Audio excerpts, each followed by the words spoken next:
All right, we got a new clips channel, by the way. It's linked at the top. We have a new clips channel. Now we have a third channel. We've got a IWdominate clips channel, the IWdominate live channel, which will be like longer form videos, like reactions to stuff, or then if there's like a topic I want to talk about that I don't want to put on the main channel, I'll put it there. And then the main channel will be for like the highlights and stuff. Check it out. The entire history of AD carry. Now, this is something that I always like watching videos like this because I played the whole history of the game, right? So I'll remember a lot of the early days, especially when I was competing. Role in League of Legends, riding the line between dealing damage and playing safe, able to win an entire team fight or be one-shot by an assassin. To understand how ADC evolved into what we know today, let's go all the way back to the release of League of Legends. Watch as the ADC roster grows and changes. Bot lane metas come and go, and pro players rise and fall. As we cover— well, why do they put Cutie there for fall? Like, why do they put Cutie as the one that fall? What do you mean? Cutie never fell off. Don't disrespect my fucking goat like that. You guys. The entire history of ADC. It's October 27th, 2009, and League of Legends has just had its official release. The original roster is 40 unique champions, and 5 of them are ADCs. Ashe, Sivir, Tristana, Twitch, and Corki. And all of them used to go mid. AD carry was a mid lane role, is what people thought, because they were so easy to kill in other places. First set of champions that would set the ADC role into motion, but they weren't the same as we know them today. At this time, Ashe had her slowing passive on her Q, being a toggled ability you could turn on or off if for some reason you didn't want to slow the enemy. Her actual passive used to stack up out of combat and then empower her next auto attack. Tristana's kit was relatively similar at this time. However, her old E didn't have the stacking bomb mechanic of yeah, it was just, bro, this E was so broken. In early solo queue, I used to play, if I was filled, I would play AP Tristana, and it used to have like a 1.1 AP ratio on your E, and your W had an AP ratio as well, and your R had an AP ratio. So you could literally just trade by pressing E on them in lane. You'd just get one E off in lane and just walk away from them, and it would take like 330 damage every time. And then as you obviously got more items, it became more and more ridiculous. So DFG Tristana used to be a thing. People would go Deathfire's Grasp on Tristana, you'd jump on them, and then E ult them away, and they would just die to the burst and the burn. Today. Instead, it dealt magic damage over time and applied grievous wounds. Sivir's W was also different, being a toggled ability allowing her to spend mana to make her blades ricochet. Twitch's W was very strange on release, being an AoE slow around him based on how much poison was applied to the target. And surprisingly, Corki's kit was very similar to today, as he hadn't received his package rework yet. But these champions were not the only things that were different back then. These were the very early days of League, and so the player base was still figuring out what the best strategies were. Junglers didn't really exist yet, as it was too hard to clear the jungle. Many ADC champions actually ended up playing mid instead of bot lane.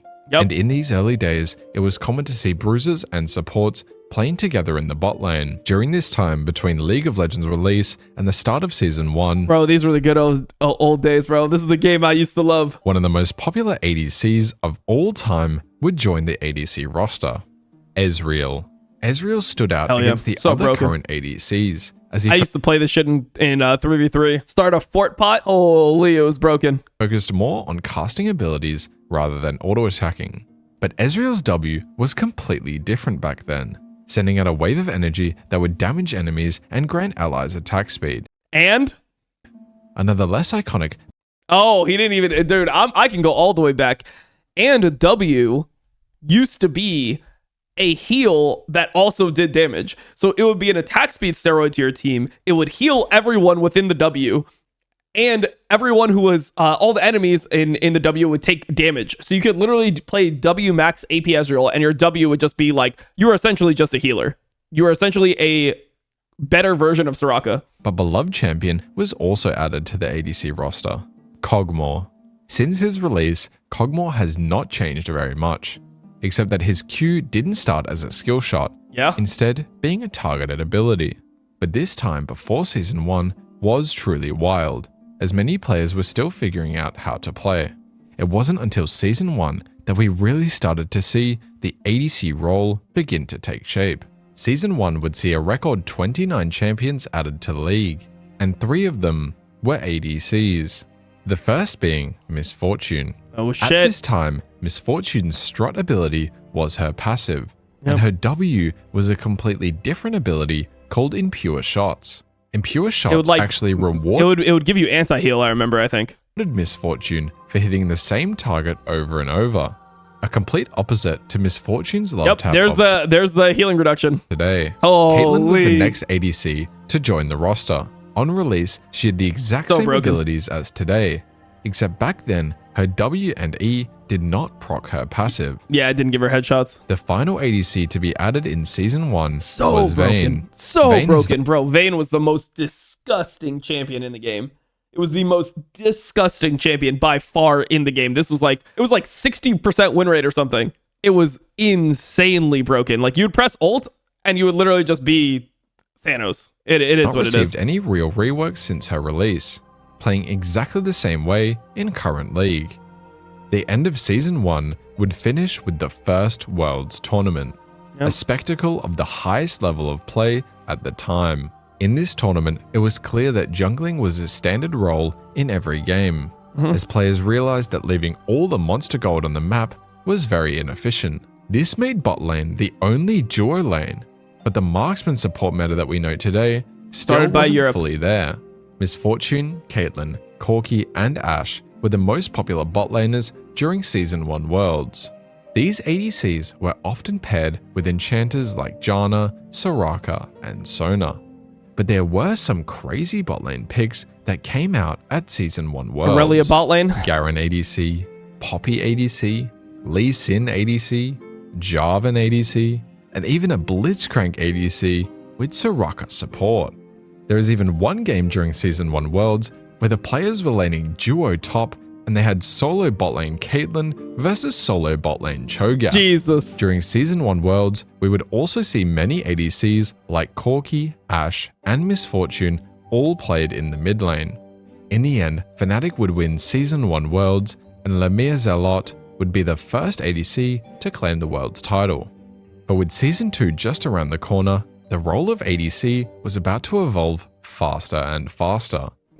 Season 2 would see... Bro, it was so fun to be a pro back then. I thought it was so cool to explore things with the game and explore things with, your roles and stuff, as opposed to just have everything be really standard. Like, now things are so overly standardized that I'm personally not a huge fan of how things go. Season 2 would see 3 more ADC champions added to the roster, starting with a champion you may not be used to seeing in the bot lane, Graves.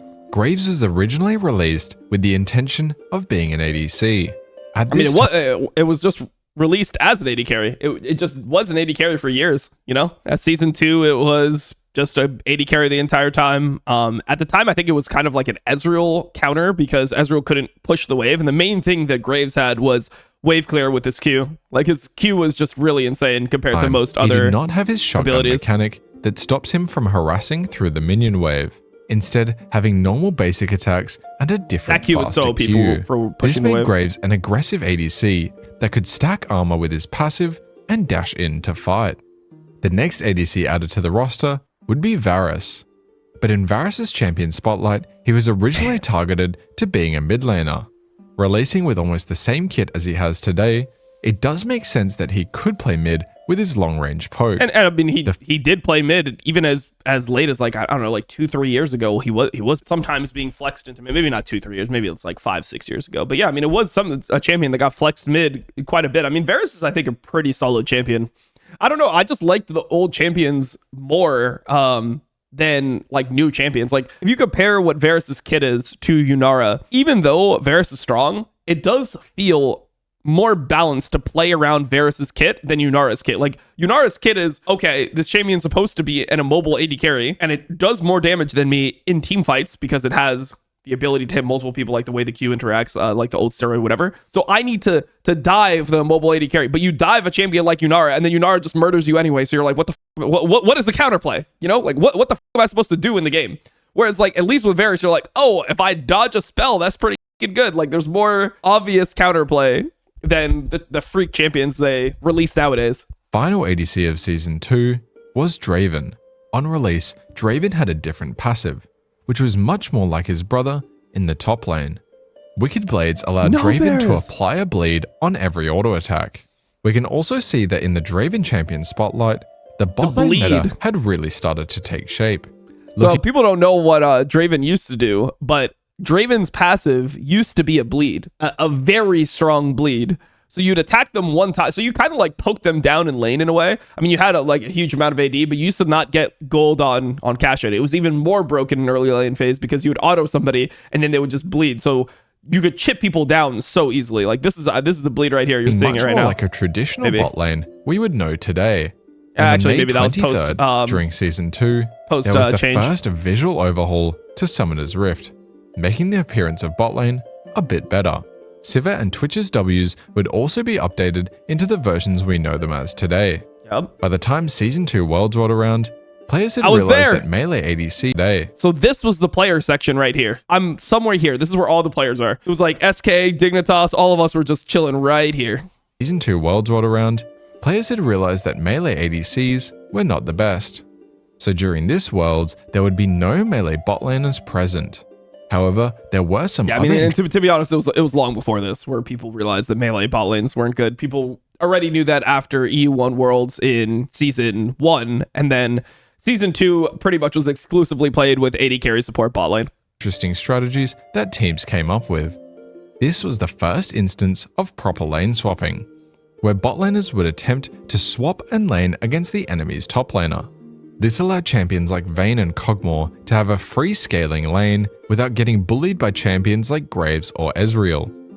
Season 2 Worlds, in the end, would be won by TPA, with Bebe having huge impact on his Vayne. Yep. Season 3 began with one of the worst ADC releases to date, Quinn. On release... Bro, you know what I thought was so hype? When I think of Season 3, I think of the first LCS, Season 3 LCS hype trailer. I thought this was so hype. Here we go. You guys remember this shit? This is when League looked like it was just gonna take off to me.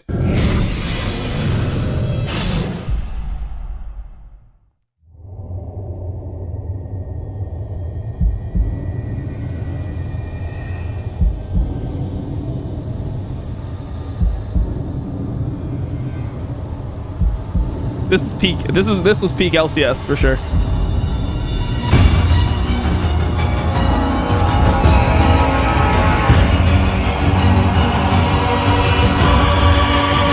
Damn.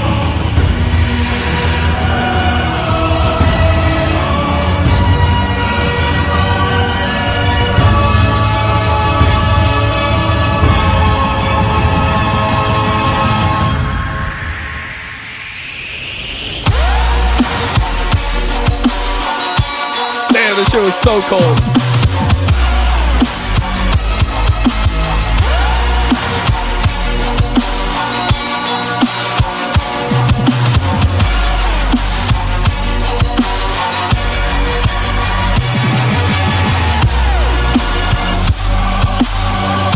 The Snoopy run.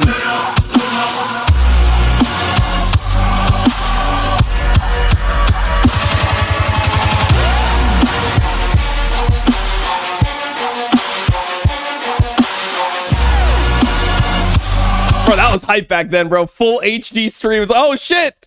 HD?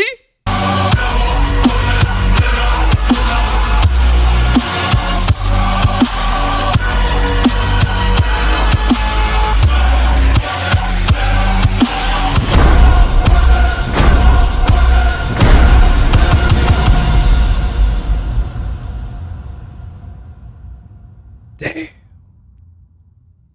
Damn. Damn. Bro, I wanted to play in that shit so fucking bad. I just remember like being banned. I'm like, nah, I have to play in that shit. I have to play in it. Like, no matter what, I'm playing in that shit. Like, a insane goal from this moment. Quinn was meant to be a it was my goal already. And actually, to be fair, I already qualified for Season 2. Or Season 3 LCS. Because I got top 2 in Season 2. I was already pre-qualified to that shit before Riot banned me. Ripped that shit away. But I'm like, I'm going to qualify again. And then I played the relegation matches because I joined Curse. They got relegated. I played the relegation matches and I went back and qualified again, bro. I had to qualify to that shit multiple times to play 1 second in LCS. What the is this shit? Laner that could form swap between Quinn and Valor. What the is this shit? Melee. But this completely failed. Quinn on release was one of the jankiest champions ever, and so Quinn never really found her home in the bot lane. But it wasn't all bad for Season 3, as 2 stable ADCs were added to the roster. Lucian was an extremely well-designed champion. With his passive rewarding weaving autos between every ability, Lucian's gameplay felt both unique and fluid, like a modern League champion. Additionally, Lucian's champion spotlight would be the first mention of the marksman subclass. Lucian was then followed up by Jinx, a champion release that planted the seed for one of the most iconic ADCs in League of Legends history. Since release, Jinx has not had too many significant changes, other than the stacking on her passive. During Season 3, some iconic ADC players would break out onto the scene. Oh shit. On July 23rd. Wait, this is just a solo queue game. C9 HyperX Dora. Oh, sorry. Hayam Gosu, Voyboy, Edward, Brunch U, Ninja Ken. This is a guy that was a high-rated jungler I played against him all the time. Soul. God damn, bro. The fucking lineup. I wonder how many X-Hazard, I knew this guy in real life. He lived in like a team house of people that I was friends with or something. That guy was just a bum, bro. That guy did nothing. Didn't even play solo queue. I don't even know what he did. Jesus Christ. I wonder how many hours of my life I played with these people. How many hours of my life did I spend in games like this, bro? This was the beginning of NA high elo solo queue. I mean, not technically, it was before this, but these were people that you played a lot of games with. These were the usual suspects. 2013, Hayam Gosu would release his first Vayne montage. Damn. This montage is currently sitting Pure Golden Boy. Oh shit. Candyman. Oh shit. A Zingy. Teddy R.O. Holy f***. It was the squad. 0.5 million views. At 4. the time, 5, Gosu was pushing the potential 0.5 Vayne montage. This montage is currently sitting at 3.5 million. 3.5 million views. Bro, if you're a League of Legends player, you have to release a sex tape or some shit to get that many views. This shit is impossible nowadays. Nothing you do can hit 3.5 million views. No one can hit that. In views. At the time, Gosu was pushing the potential of the ADC role and Vayne. Kiting, dodging, and completely 1v9ing games, Gosu would start to become one of the most iconic solo queue ADCs of the time. Season 3 would also mark the beginning of the LCS and EU LCS, creating the first wave of popular esports ADCs. Damn. Names like I'm a Cutie Pie. I was here in Lift, this interview. I Sneaky. did this interview with them, bro. That was the IPL interview, or that was an interview with IPL. That was after we won the Curse Invitational. So let's see if I can find it. Curse Invitational 2012 CRS versus Dig. That was the live event we won, bro. I don't even know if I can find this shit. But yeah, we won the Curse Invitational, which was huge at the time because the way that people, like Curse just wanted to have a presence. So the way that they got people to play their invitationals, they're like, we're going to put a massive $20,000, or was it $25,000? It might have been $25,000. I think it was $25,000 prize pool on this tournament. So at the time, like if you think about, you know, where all of us were, we were just college kids. And this was 15 years ago almost. It was 13 years ago. Think about that. 13 years ago, getting 5K for winning one tournament, 5K a player, 25K, that was mind-boggling. Like that was like insane money. I thought like we couldn't even comprehend what it was like to make that amount of money and have like everything was free, right? We had free travel, free hotel, you know, get to compete, come back. We thought we were living the in life, bro. 5K, it was crazy. And Wild Turtle. The meta for Season 3 Worlds was heavily based around Corki, Caitlyn, and Vayne. Corki for his Trinity Force power spike, Caitlyn for her lane dominance, and Vayne for her hyper carry potential. But as Caitlyn and Corki were so dominant during the laning phase, lane swaps were inevitable, as they allowed for a free lane for Vayne to scale in. Familiar faces of Wild Turtle and Sneaky would make it from the LCS to Worlds, and some more iconic ADCs would also be brought to the international stage. Names like Imp, Piglet, and Uzi. But two of these players would stand a... What did I just hear? And and some more iconic ADCs would also be brought to the international stage. Names like Imp, Piglet, and Uzi. He meant moronic. He misspoke, it's fine. Players would stand a cut above the other ADCs, Piglet and Uzi.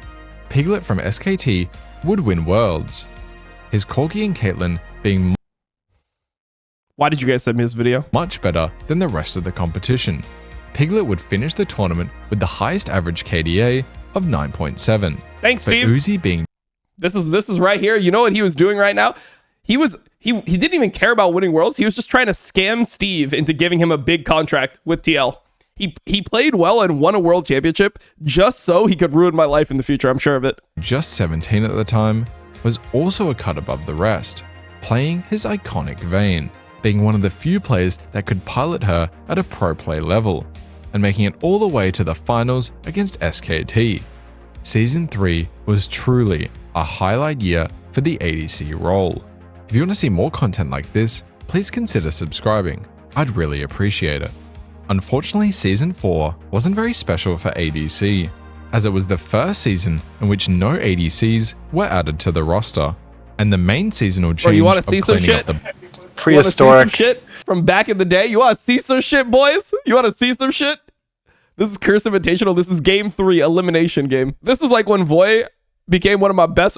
Voy was so hyped with this because they had Cho'Gath, which was supposed to be like free Nash. Look at your boy, bro. Look back in the day. For 25k, because essentially, okay, for context, CLG, TSM, and Dignitas were the best teams. The way the Curse Invitational worked was you played a whole bracket. It was just a normal bracket.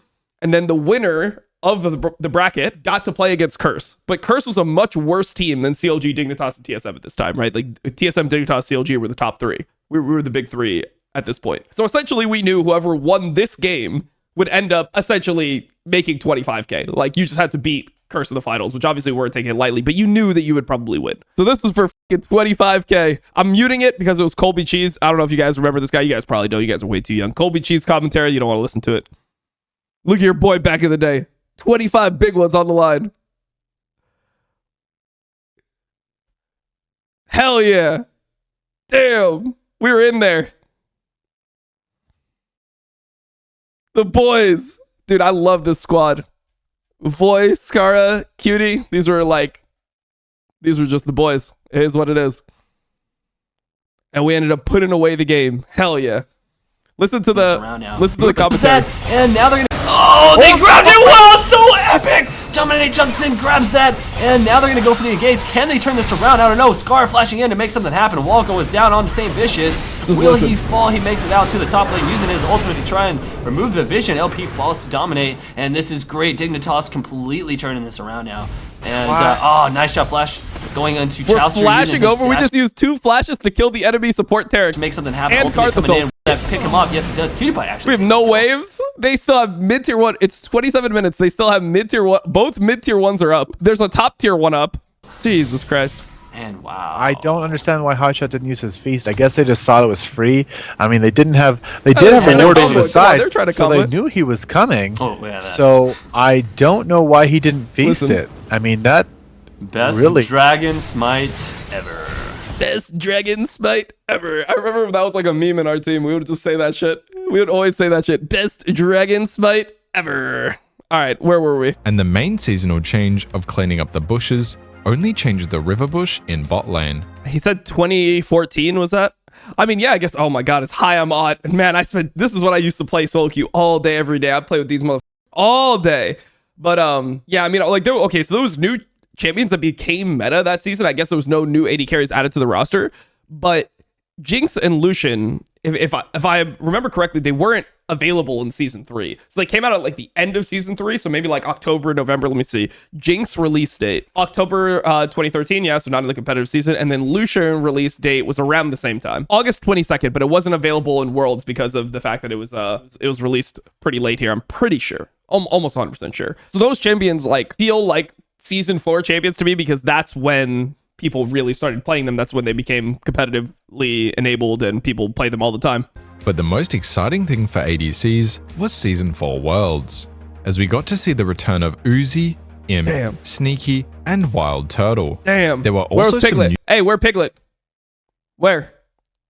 Oh, okay. Never mind. New faces that would become household names of Deft and Reckless. Dang. This world's meta consisted of Lucian, Tristana, and Draft started, bro, but we only got through like 3 minutes of the video. Okay, we'll keep on going with that later. We'll keep on going. Here we go. and Twitch with his new visual update. Lucian and Thresh was seen as the best bot lane during the tournament, being a very aggressive lane bully.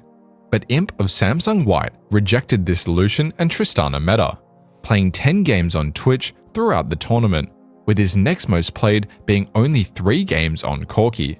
Imp was so dominant this tournament, he got 1 pentakill on Twitch and 1 pentakill on Vayne. Uzi, playing on Starhorn Royal Club, would yet again make it to the World's Finals, matching up against Imp. But in the end, Samsung White would go on to win Season 4 Worlds, with Imp carrying the team to victory. Sadly, at the end of Season 4, IWillDominate would post a video Damn, dig Leisha. declaring he wouldn't re-sign with Dignitas. This would be one of the first beloved LCS players retiring from the scene. Nah, Scar did it like before that pretty much. IWillDominate stated that he got into professional league to have fun, but the corporatization of the scene drove him away. Yep. And maybe it was good he got out when he did, because Season 5 was about to turn the ADC role completely on its head. Mordekaiser bot lane. That was the most OP champion in the entire game, was Mordekaiser bot lane. Why is there a ghost dragon? And why is the Mordekaiser level 7 to level 5 with a ghost dragon? Where is their fucking tier 1 turret? Season 5 was Nice, the bro. map update that brought League of Legends from looking like an eyesore up to the level of a modern game. This map update also changed the dragon from just giving your team gold to giving your team a stacking buff. This placed much more importance on the bot lane, as you wanted early priority to start stacking dragons. Season 5 Bro, would what was also that? What was that? Was that a Victor laser? What the did I just... There was no way that actually hit live servers. I don't remember that for a second. There being a Victor laser coming out of the dragon's mouth. add one of the most unique ADCs to the roster, Kalista. Kalista took the kiting of a traditional ADC and baked it into her kit. With her high skill ceiling, Kalista would go on to be extremely popular in professional play. And throughout this year, Kalista would have a high ban rate and high pick rate in many regions. During Season 5, Tristana and Ashe would also receive gameplay updates. Tristana's E was changed from the damage over time into the stacking bomb that we know today. And Ashe would have her passive and Q changed, making her passive the slow and her Q the flurry of arrows. But as Season 5 Worlds rolled around, there was Look a at Juggernaut. Yamato. Holy shit. Young Yamato. That's crazy. Wait, Season 5 World. Look at how Yamato looks. That's Spawn as well. Holy shit. Spawn and Yamato. Yamato's like 19 or like 18 or some shit. How the f does he look like this when he's 19? Sized threat looming over ADC's heads. 5.16 was the Juggernaut patch, otherwise known as one of Riot's biggest mistakes to date. This patch completely overhauled the Juggernaut class, making them the most overpowered champions in the game, right before the start of Worlds. This had a huge impact on the top lane meta. But for ADCs, the main disaster was that Riot tried making Mordekaiser into a melee bot lane carry. This was done by completely reshaping Mordekaiser's kit, making it stronger in duo lanes and granting the duo extra experience. The cherry on top was allowing Mordekaiser to curse the dragon and summon a controllable ghost, which I can't believe this ended up being a bad idea. Really? Like, the fact that Mordekaiser could suddenly play bot lane, get extra experience, and then be able to control the bot lane objective, and then to be able to use the bot lane objective to put it in another lane where it has 3,000 HP and it would actually just destroy enemy turrets. I can't believe this ended up being a bad idea. What the f? expected was completely broken. Honestly, I thought it would be balanced. Look at the AD carry. This is a BF sword AD carry trying to kill the dragon. Hold on. Mordekaiser was so overpowered crit there. that at Season 5 Worlds, he had a it's healing, unlucky. 91% ban rate, being banned 68 times. Bro, it literally looks like a fucking joke, bro. By the way, this is a game at Worlds. This is a game at Worlds, and look at what we're watching in a game at Worlds. was How is this completely allowed? broken.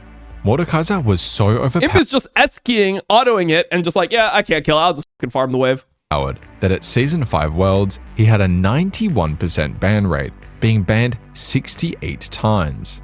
Mordekaiser was picked in just 4 games, and in those 4 games, he was played in bot lane and had a 100% win rate, Yes. The rest of Season 5 worlds would be dominated by Kalista, Jinx, Tristana, and Sivir. This worlds would see SKT claim their second world's title for the first time in League of Legends history. Damn.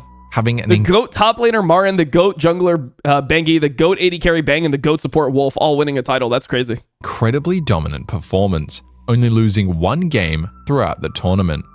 Bang on his Tristana and Sivir would have the highest KDA in the tournament at a staggering 15.8, raising the bar on what it meant to be a great ADC. This 2015 SKT roster was so much better than the other teams at Season 5 Worlds. But going into Season 6, almost every ADC champion was about to be changed. Season 6 would shake up the ADC meta forever, with changes to 7 ADC champions. Graves would have his auto attack and Q change, giving him the shotgun mechanic we know today. This made I gotta be honest, one of the takes that I think I have about jungle that's most controversial is I think Graves is actually absurdly boring to play. Even in games where you get really strong, I just feel like it is a very boring jungler to play in general. Also, why are we maxing E? I don't know, there's something about it that just feels very like soul crushing to me. Even in Season 6 when it was super broken, where you just like full clear, go to the enemy jungle, full clear, you're unkillable, whatever. It's just like a boring hit. It's like a boring playstyle. Like it just doesn't feel fun. Not able to poke through the minion wave, pushing him towards the jungle. Corki would also receive his package passive, resulting in Corki being slowly moved towards the mid lane. Misfortune's passive was changed into Love Tap, rewarding alternating attacks, and her W was like I would much rather, for example, play something like Bel'Veth. Like Bel'Veth feels way more fun. Even if like there's been times where Bel'Veth has been super OP, there's been times where it's been like not as OP, whatever. Graves has, been OP and not OP. Just like Bel'Veth, like being able to dash 4 times, like having some CC, like the way you use your E, it feels way more fun than Graves. Just like kind of just hoping that you get ahead enough that you can just become the god of the game, just be the fucking the lobby admin or whatever you want to call it. Also changed to become Strut. Jinx's passive was changed to grant attack speed on every kill. Caitlyn's W and E were changed to proc a free headshot when each were hit. These changes made ADC's kits much more synergistic with themselves, bringing them up to modern standards and making them feel much more satisfying to play. Season 6 would also have the release of one of the best designed champions in League of Legends history, Jhin. Becoming a huge fan favorite for both gameplay and design, Jhin took the sniper fantasy of a champion like Caitlyn and completely reinvented it. With his obsession of perfection, the beauty in killing, and the number 4, Jhin is a cult classic champion. Yeah, it's a great champion. Season 6 would also see Tyler. I mean, that's inarguable. It's a great champion. And then also, I mean, what it was supposed to do as well, making AD carry more accessible. Like, that's what I wish they did with something like a jungler to make jungle more accessible. Instead of making jungle, like, putting random champions into the jungle and making them OP, like, now they're doing it with Nautilus, right? Before we had Rumble jungle, we had Zyra, we had Brand, we've had Morgana, we've had Darius, we've had so many champions where they just alter the numbers and make that shit OP just so that junglers play it. I feel like Jhin was the perfect champion, and that just shows that you can make a role more accessible, because the main thing about AD carries is AD carry has this required element to it, which is kiting, that they were able to make an AD carry that didn't have to do that, and it makes the role more accessible to other people, but it didn't ruin the role, They didn't in Rel jungle. I mean, there's a million examples. I could keep on going. Rel jungle. I mean, in half the champions in the game that we ended up seeing recently were this. Oh, nice. Tyler won with the herself over his minimap. Nice. That became the most popular streamer. My goat. Other ones rise in popularity as his they made an AD carry that actually has the ability to play the game. You can lane whatever, and you don't actually have to kite and be good at playing high attack speed. Clips started to go viral. Sitting in his college dorm room, being toxic and running down ranked games, Tyler1's name was on the radar. Season 6 also added elemental dragons, placing even more importance on the bot lane to start dragon stacking. At Season 6 Worlds, Jhin dominated the bot lane meta, with Caitlyn and Ezreal trailing behind. This was because First Turret Gold was introduced into the game, and combined with dragon stacking, having a winning bot lane was a must. This Worlds would be won by SKT, solidifying their dynasty with back-to-back Worlds wins. Although not on a hyper carry, Bang's Jhin was the backbone of SKT. During Season 6 Worlds, Bang averaged a 9.2 KDA, playing extremely consistently. But hyper carries would be back in Season 7, as League of Legends was about to be plagued by one of the most OP support items to ever be released. Ardent Censer. Season 7 would take a new spin on champion releases, with the ADC and support duo of Xayah and Rakan. Bro, I remember thinking that this couldn't be in the game. So if you go back, I mean, you won't be able to find this shit. But if you went back and you looked at what I said in Season 7, I thought that there would be no chance that they added 2 champions into the game that would have better interaction than they would have with other champions. Like the Xayah Rakan duo where both champions are extra good when they're played together. I thought that literally just couldn't exist in the game without it being OP. I mean, and it just did end up being just ridiculously OP for the longest time. I just thought they would never do something like this. This is what I started feeling like, or maybe I have a different perspective than the people that are actually balancing the game. There were some duos before this, like Draven and Darius being released around the same time. But Xayah and Rakan as a bot lane duo would take it a step further, giving each other benefits while laning together. But Season 7 was known for a much different reason than the Lovers duo. One item would completely take over the bot lane meta and be known as the worst meta of all time: Ardent Censer. At this time, Ardent Censer granted attack speed, on-hit damage, and on-hit healing. This item on Janna or Lulu, mountain on-hit damage, and that is an absolutely putrid ult, brother. That is literally the most disgusting ult I've ever seen. Come on, lock the f in. On-hit healing. This item on Janna or Lulu would make ADCs extremely unkillable, granting them thousands of gold worth of stats. Season 7 Worlds saw Tristana, Kog'Maw, and Xayah as the premier ADCs when paired with Janna or Lulu. But this would have been even more broken if Kalista was played, as she was extremely strong. But Kalista managed to have a 100% ban rate at Season 7 Worlds, not making it into a single game. This world's entire strategy became rush Ardent Censer as fast as possible, and it felt like ADC was the only role that mattered, but not in a good way. It was so important to get Ardent Censer online as fast as possible that ADCs would buy Relic Shield first item. This was done to get more gold onto the support to buy Ardent Censer. Oh my god, how disgusting was this game? Even faster. Ardent Censer was the real carry at this time, and it completely suffocated the meta. At the finals of Season 7 Worlds, SKT would attempt to solidify their dynasty with a 3rd win, but Samsung Galaxy was simply better. Ruler would completely dominate over Bang in the final series, with Ruler having a 15.5 KDA and Bang only having a 1.3 KDA. Luckily, Ardent Censer was nerfed, and looking towards Season 8, there was about to be a big shakeup across all of League. Season 8 saw the old Runes and Mastery system be overhauled, changing them into the new rune system we know today, adding iconic ADC runes like Lethal Tempo, Press the Attack, and Fleet Footwork. But there was one interesting rune that has since been removed. Holy Kleptomancy. shit, Kleptomancy worked as a spellblade-like sheen, but instead of doing extra damage, it gave you gold and consumable item. You know, it's so crazy that there was times where I would play with Cutie, and Cutie would get like 4 or 5 gold bags early on in the game, and the game would just be won because of Kleptomancy. Ezreal was one of the best users of Kleptomancy, and it was really fun to play back then, which was perfect because during Season 8, Ezreal got was that tree, bro? You could get a stopwatch, you had perfect timing, a free stopwatch, you would get Kleptomancy, free fucking gold.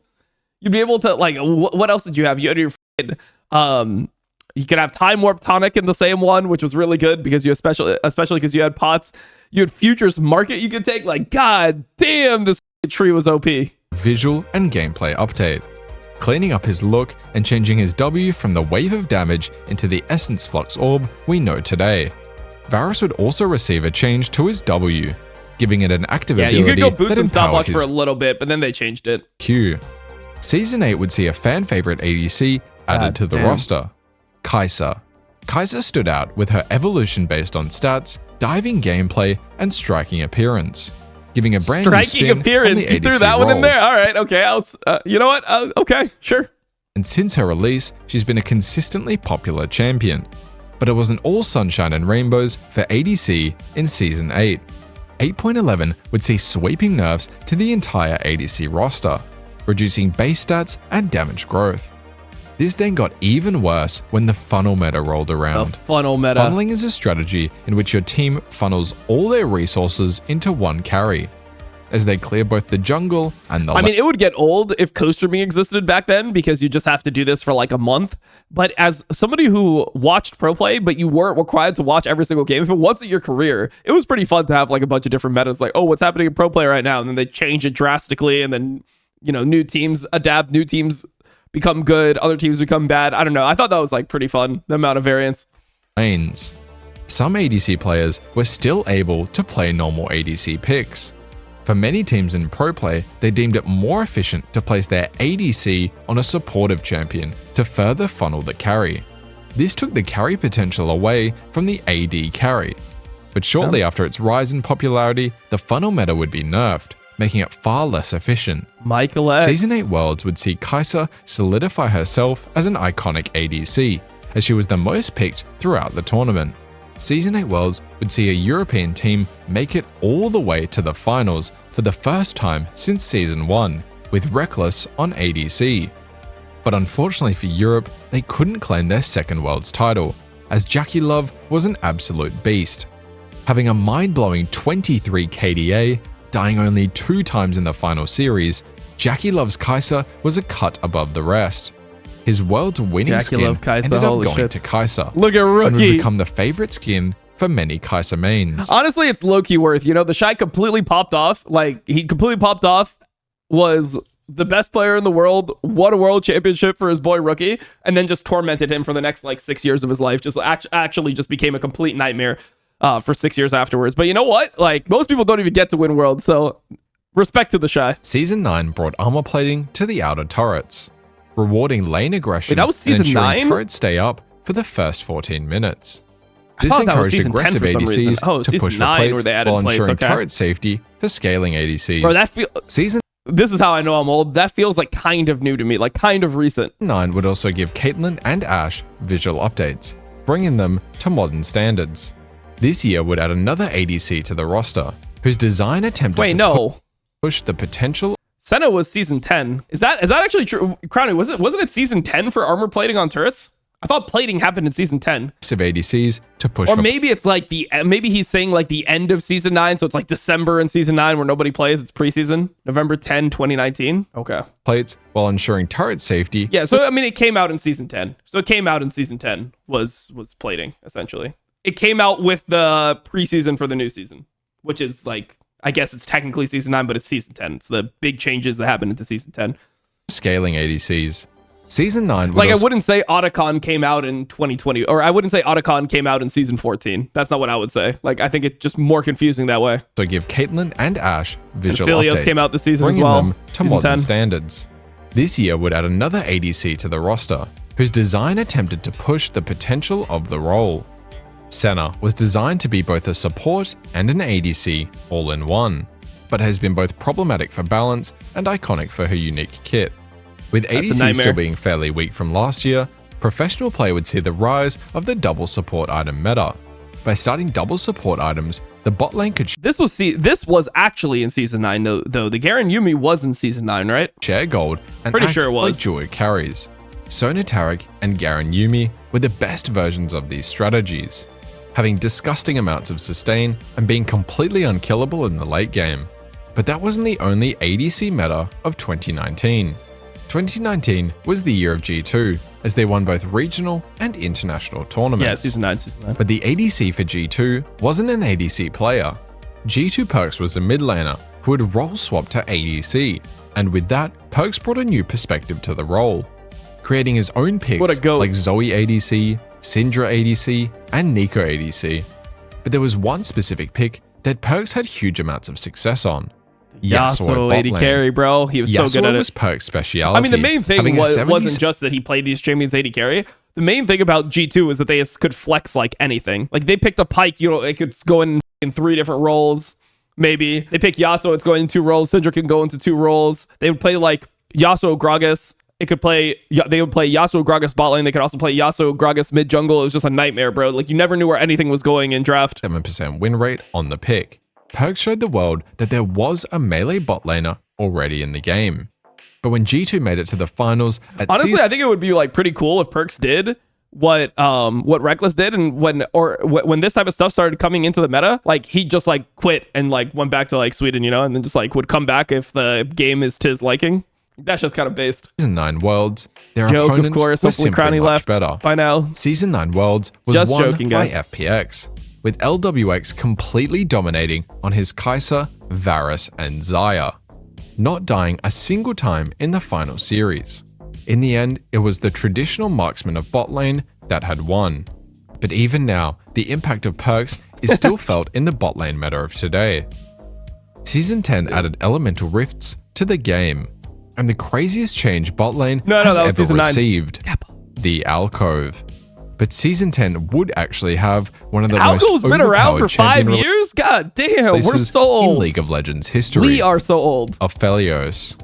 Aphelios played Okay, I mean, Aphilios came out at the same time as Senna. This no guy's other champion in timeline the is game, all over the having place. 2 guns active at a time and rotating through. Because Senna Aphilios were in the same offseason. I remember that was one of the huge things of C9. Do you remember like the really dominant C9, the like 35-2 C9, where it was the best C9? It was the best NA team that we had seen in years. You know, they completely ran over the region.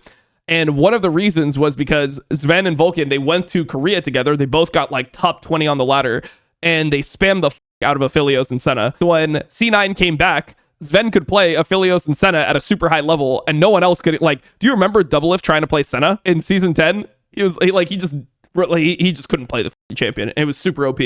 So C9 would have this huge advantage in bot lane almost every game, and then, you know, you pair that with Blabber when he's in peak form, Nitsky who supports him well. I mean, this team is just unbeatable. 5 different guns, each with a set of ammo. It was disgusting. These I mean, guns Sven would is have still like, I mean, I think it's just the best Senna, like in NA at least. He's just much better than the other ones. Different abilities, effects, and ranges. I don't think A we've very like lost a Senna complicated game on champion stage this year. compared to I don't the know how many rest we've of the played, roster.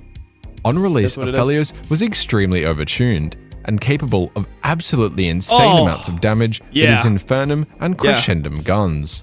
This overtuning on top of his Yeah, bro, you know it's bad when Inax is 1v4ing you. You got like inspired in Hansama here. Just kidding. complex No kit flame to turned Inax. Aphelios into the most disastrous champion release. This would stem the 200 years meme, a meme that would highlight whenever a champion's kit looked completely broken. This meme is still relevant today, as with every new champion. The meme started because there was a rioter who responded. People were criticizing the rioter over Aphilios. All right, maybe it wasn't over Aphilios, but a rioter was getting criticized. The rioter's response to like Aphilios or whatever being disgustingly broken was like, yeah, I mean, that could be nice, but I would trust the 200 years of combined game design experience over like you piece of shit. Like, there was just this type of vibe, and people were like, oh, 200 years, okay, nice. 200 years, you can never be criticized. I mean, what does that even mean? 200 years of game design experience? Like, have they designed different games? Do they understand League of Legends on a super high level? Like, I don't know. It just seemed like super condescending, but that's kind of the vibe, you know? That's the vibe you get from them. That's the Mark Merrill, like, congratulations on making a career out of a free game that we made. I mean, that's just the vibe throughout most of the company. That's how they like to get down over there. In release, players pray that it won't be a repeat of the 200 years situation. But Aphelios was not the only ADC released in Season 10. At the end of the season, Samira would be added to the roster. Yep. Bringing her combo playstyle, Samira would have to reach an S tier combo to use her ultimate. Samira fights with both a gun and a sword, acting like a ranged and somewhat melee ADC. Season 10 would also see Ghost getting a rework in an attempt to increase its pick rate. This was done by making the Ghost duration reset on kill. This change was a hypercarry ADC's dream, making Ghost standard on picks like Kog'Maw. But guess what ended up happening? Ghost was OP, suddenly Hecarim and Udyr became insanely valuable. The Ghost using junglers became so broken. And Twitch. Season 10 Worlds was not the most exciting, with supportive ADCs like Ashe, Jhin, and Senna being the most popular. However, this was the beginning of the iconic Senna Tarm bot lane. But at this time, Senna would farm and Tarm would support. The it was earlier in that season. People were playing it the whole season. finals would be Damwon versus Suning, with Damwon winning Season 10 Worlds. Ghost on ADC would flex his champion pool, playing a plethora of different carries but performing insanely Wait, did Ghost play that? Dude, is that even true? Because Ghost to me was the guy that only played like Jhin, Varus, Ashe over and over again. Ghost Games of Legends. Like, my perception of Ghost was not that he could play all these champions, is that he was just a utility AD carry player. He played Caitlyn, Jhin. He played an Aphilios game, lost it. Ashe, Caitlyn, Ashe, Jhin, Ashe, Aphilios, Jhin. A Kalista game, lost it. Senna, Jhin, Senna, Ashe, Jhin. I mean, he played like Jhin and Ashe pretty much exclusively at this point. Some Caitlyn. well on Jhin. With a 100% win rate and a 21 KDA, Ghost only died 3 times on Jhin the entire tournament. Season 11 took one of the last untouched elements of League and brought it up to modern standards. His utility AD carry. The item shop. That's who he was. This would introduce the Mythic item system. Best AD carry in the world. That was the worst narrative, bro. That was the worst narrative. That Ghost is actually one of the best AD, that he's actually the best AD carry in the world. That's when we started having to argue against the, okay, so you're telling me that Dom1 just has the best top laner, the best jungler, the best mid laner, and the best AD carry. None of their players are gapped by anyone. Then how could they ever lose? How did they ever lose in the next season if they're all just the best? Exclusive. Then you just had Ghost go to Nongshim after 2021. 2022, he goes to Nongshim, and he was just dog shit, bro. He was just dog shit. Powerful items that you could only own one of. And these mythic items were completely broken, offsetting many of the setbacks that made champions balanced. For ADC, Gale Force and Shield Bow were incredibly problematic. Gale Force giving a dash to all immobile ADCs, and Shield Bow giving a giant shield and lifesteal, making any ADC much harder to kill. The dominance of Gale Force was really seen at Season 11 Worlds. The 3 most popular champions of the tournament being Misfortune, Aphelios, and Jhin all bought Gale Force. Dom1 would make it to the finals for the 2nd year in a row. I do think that Aphelios was so insanely meta, mainly because of Gale Force. Like, having a dash on a champion like Aphelios is just too broken. Playing against EDG. We in draft? But this was an extremely close series with all players performing insanely well. The gap between Ghost and Viper was very, very small, with only a 1.3 KDA difference, both performing on a variety of different champions. But in the end, Dom1 couldn't begin their dynasty, and EDG would win their first Worlds title. For pre-season 12, Lethal Tempo was reworked, removing the 3 seconds of attack speed. Instead, it now stacked attack speed and range on hit. This was incredibly strong for Kog'Maw, giving him ridiculous range when fully stacked.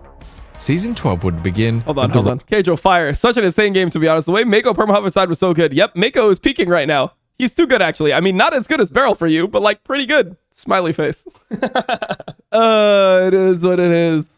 Release of a champion whose designer would deem his biggest failure. Zeri. Zeri took the usual auto attack of ADCs and made it a spammable skill shot on her Q. This was a fresh take on the marksman role, but turned out to become a problematic champion. This skill shot requirement, combined with her high mobility, made Zeri's skill ceiling one of the highest in the game. So when it came to balancing Zeri, she was almost completely tied to her pro play performance. Riot August deemed this a failure, as he wanted Zeri to be fun and viable at all ranks, like his other iconic ADCs of Jhin and Jinx. The Zeri problem would be further exacerbated, as she would find an incredibly strong duo in Yumi. This is the clip? Yumi. The Tom and Zeri combo of Yumi and Zeri was completely unstoppable. With Yumi's constant protection on top of an extremely mobile hyper carry, Yumi and Zeri would dominate professional play. This meant Zeri had to be balanced around both pro play and the fact she was much stronger when paired with Yumi. Zeri would receive 4 different sets of nerfs and changes throughout the season. Great movement, but honestly. Zeri was not the only ADC released in Season 12. Later in the year, Nyla would be added to the roster, the official melee bot laner that Riot had been trying to create for many years. Taking the increased XP from the Mordekaiser rework and the ability to dodge auto attacks from Yasuo with an ability based on Jax's E. Nyla has found her place as a niche bot laner, filling that melee ADC fantasy. Halfway through Season 12, the durability patch would be added to League. 12.10 changed the stats of champions to increase durability and reduce how much healing was in the game, with huge sweeping changes to the entire roster. As every champion got harder to kill, tank shredding ADCs were thriving. But by the time of Season 12 Worlds, there was one bot lane combo that was completely dominating the meta. Lucian Nami. Lucian's 2-hit passive worked extremely well with Nami's E. Throughout the year, players had been using Electrocute on Nami, as they could proc Electrocute instantly, giving the duo an extremely dominant level 1. Wait, and then I remember they changed Electrocute to not work like that anymore, and then people kept on taking it. Nice. But this had since been That was actually Lucian taking Electrocute here, no? This was Lucian taking Electrocute in this one. nerfed, and so players at Season 12 Worlds were just running Aerie, but still having immense success. Jesus. The Season 12 Worlds Finals would be one of the best finals in League of Legends history. It was DRX versus True. T1, with Deft and Faker leading each team. Having a long history together, the two would clash in an extremely cinematic final. One of the closest and most exhilarating finals in League of Legends history, Deft was the backbone of DRX. And after first stepping onto the world stage in Season 4, 8 years later Deft had finally claimed his world's title. Season 13 wasn't very special for ADC. No new ADCs were added during this season, but there was one item that returned to the game. After a few years of absence, Static Shiv was back, but it had been changed. This version of Static Shiv was actually abused by non-ADCs, as it had a 50% AP ratio, allowing champions like Katarina, LeBlanc, and Veigar to one-shot waves and enemies. Season 13 would see Navori Quickblades made into a mythic item, and it was extremely strong, reducing basic abilities cooldowns on auto attack. I don't even remember this shit. But also increasing your abilities damage up to 20% based on your crit. That was like when At Xayah, Season 13 Worlds, like Navori Quickblades would dominate the meta. Yep. As Xayah and Kai'Sa were the most played ADCs, and both of them bought Quickblades. The finals of Season 13 Worlds would be Weibo Gaming vs T1.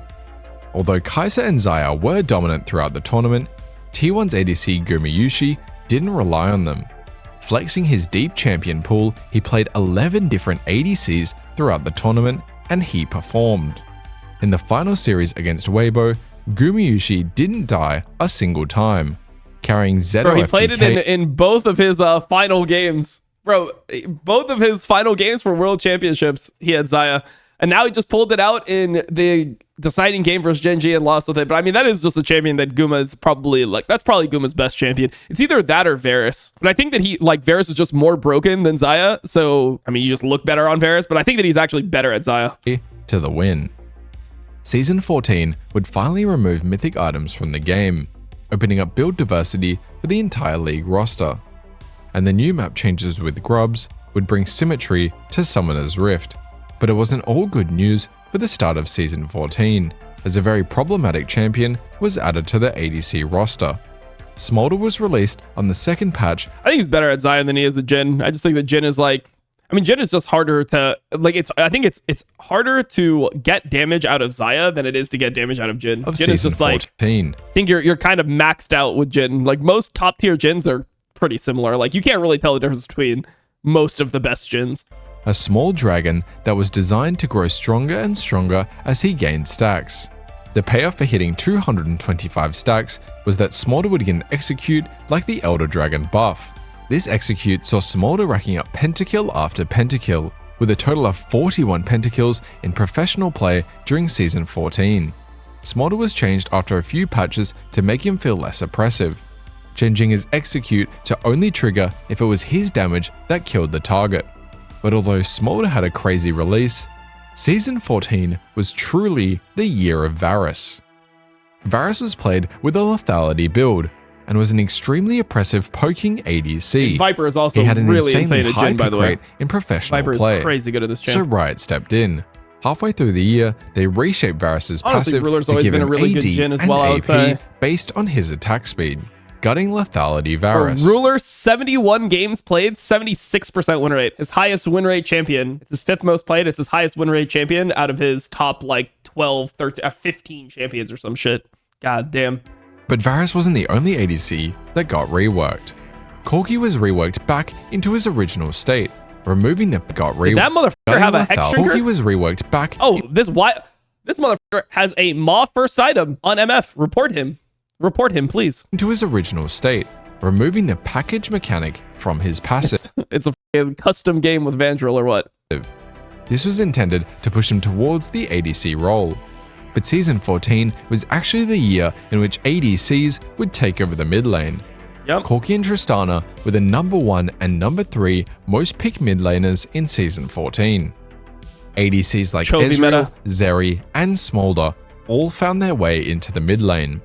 But by the time Worlds rolled around, Riot had had enough and completely gutted Corki and Tristana as they didn't want them in the Worlds meta. With all these changes, we saw much more champion diversity at Worlds. Kai'Sa, Ezreal, Ashe, Kalista, and Jhin all had Crazy. The whole summer meta is 80 carry mids. It was just Corki Tristana. Corki Tristana was the start. Then came, I don't know if you guys remember this, but then became the like Lucian Zeri mid lane meta, and people were playing those types of champions. Then you end up going, and like Smolder started coming into the mix.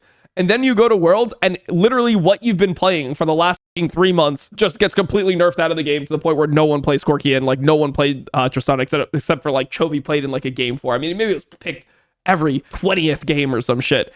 But this is the thing. This is the problem I've always had with Worlds, even going back to this video in Season 5. You get tested on something the entire year. You have to learn a skill set for the entire year, and then Worlds comes and they just completely alter that, and then you just have one tournament that matters the most on something where you get the worst practice and you get like, you know, the most variance in the tournament as well, because of just how the nature of the format works, where like every other tournament is double elimination the entire year except for that one, you know? Like it's just so weird to me.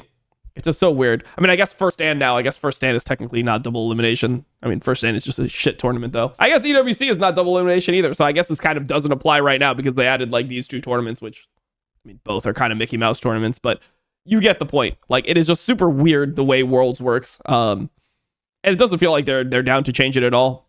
relatively similar pick rates in ADC. And Corki and Tristana were virtually non-existent.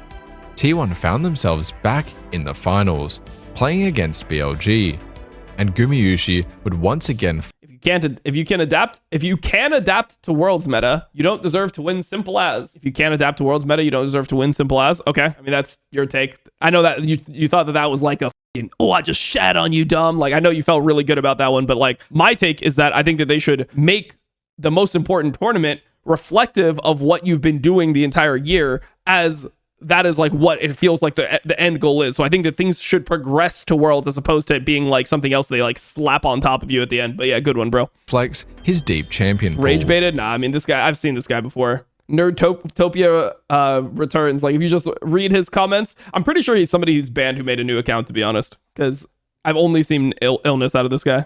Playing 8 different ADCs throughout the tournament and having very dominant performances on Xayah. Once again being the backbone of T1 and helping ZOFGK win their second Worlds title. Finally, we arrive in Season Yep. 15. Nothing much has happened Recognize for the ADC. name? Yeah, I mean, you can always recognize the names because it's like the people that are just the cancer chatters are just cancer about everything that you end up doing, right? So it's like they'll be cancer when you react to something in the game. They'll be and they'll just always have the take where it's like somebody could say, "Oh man, it's unfortunate when Tyrese Halliburton ruptured his Achilles in Game 7. Like, it's unfortunate." And then they'll say like, "Well, if you can't stay healthy, then you don't deserve to win." It's like, okay, bro, nice, got it. Currently, Varus, Ezreal, and Misfortune are the most picked ADCs in pro play. And the next champion to be released is an ADC. Let me know what role you want me to cover next. It was so interesting to see how far the ADC role has come. If some things were different, it may have been bruisers in the bot lane and ADCs in mid. We've seen some of the strangest champions come from the ADC role. Yeah, I never liked the Aphilios idea as a champion, like the way that you level like the different parts of your W. I don't know, it just always felt weird to me. Like this doesn't even look like League of Legends when I see this. I know it's supposed to be really cool, but I thought it was way too convoluted. Some metas where ADC isn't even a carry, and some metas where ADC is the only role that matters. Seeing some of the most beloved players take this role and push it to its absolute limit. ADC is an incredibly unique role in League of Legends, always riding that edge of danger and excitement. I can't wait to see what champions get added, what metas happen in the future, and what ADC players will rise up to claim the title of being the greatest ADC in the world. Huge. All right, pretty good video. I always like the videos where you walk down memory lane, bro. Walking down memory lane, because I'm somebody who has played the game for the entire history of it. So all these different things were things that we got to live through. Oh boy, yeah.